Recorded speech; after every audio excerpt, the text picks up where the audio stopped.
अगर आप भी चाहते हैं डीजे आलोक भारती का ऑडियो वीडियो सबसे पहले आप तक पहुंचे, तो हमारे चैनल को लाल बटन दबाकर चैनल को सब्सक्राइब करें और साथ में बेल आइकन दबाना ना भूलें।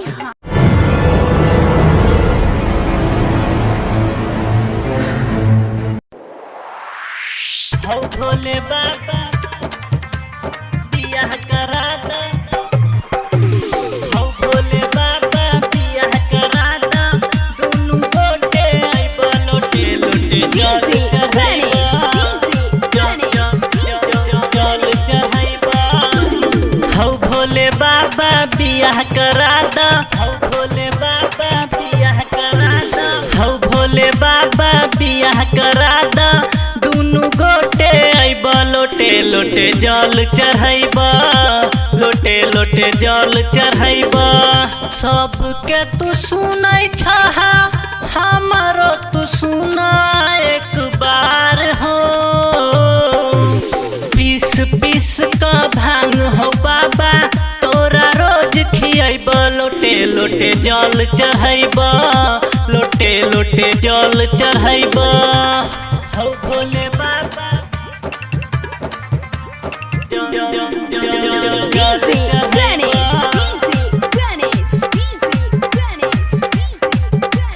हौ भोले बाबा बियाह करा दा, जल चढ़ाइबा,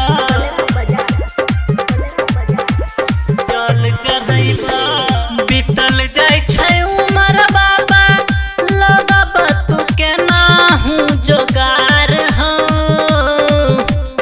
देख का कोनो सुंदर लड़की, देख का कोनो सुंदर, हाँ देख का कोनो सुंदर लड़की, बात आगू बढ़ाबा, लोटे लोटे जल चढ़ाइबा, लोटे लोटे जल चढ़ाइबा, लोटे जल।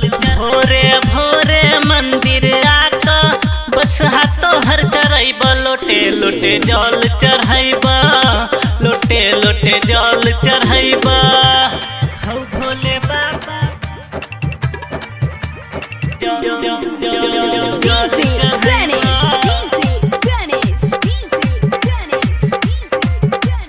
हौ भोले बाबा बियाह करा दा, जल चढ़ाइबा।